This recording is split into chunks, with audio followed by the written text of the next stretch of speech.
नमस्ते मित्रांनो, ठरलं तर मग या मालिकेच्या होणाऱ्या पुढील भागामध्ये आपल्याला असं पाहायला मिळणार आहे की सायली अर्जुनमुळे फारच जास्त दुःखी झालेली असते आणि ती कुसुमच्या घरी येते. घरी येता क्षणी ती जोरजोरात रडायला लागते आणि कुसुमला असं म्हणते की मी माझ्याही नकळत अर्जुन सरांच्या प्रेमात पडले, पण मला असं माहितीच नव्हतं की त्यांच्या मनात माझ्याविषयी काहीच नाही, असं म्हणून ती जोरजोरात रडायला लागते आणि कुसुमच्या गळ्यामध्ये पडते. तर इकडे अर्जुनसुद्धा गाडीमध्ये बसलेला असतो.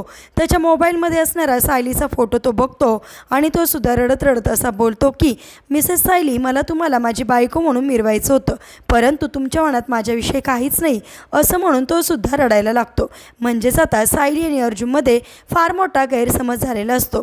खरं तर दोघांच्या मनात सुद्धा एकमेकांविषयी फार मोठं प्रेम असतं आणि आता कुसुम आणि चैतन्यच त्या दोघांमधील गैरसमज दूर करून त्या दोघांना एकत्र आणताना आपल्याला पाहायला मिळणार. त्याचबरोबर सायलीने जे लव्ह लेटर फाडून तिच्या पर्समध्ये ठेवलेलं असतं ते लव्ह लेटरसुद्धा आता अर्जुनच्या हाती लागलेलं आपल्याला पुढील भागामध्ये पाहायला मिळणार. असेच मालिकेच्या पुढील अपडेटसाठी तुम्ही आपल्या रंजक मराठी चॅनलला नक्की सबस्क्राईब करा. थँक्यू.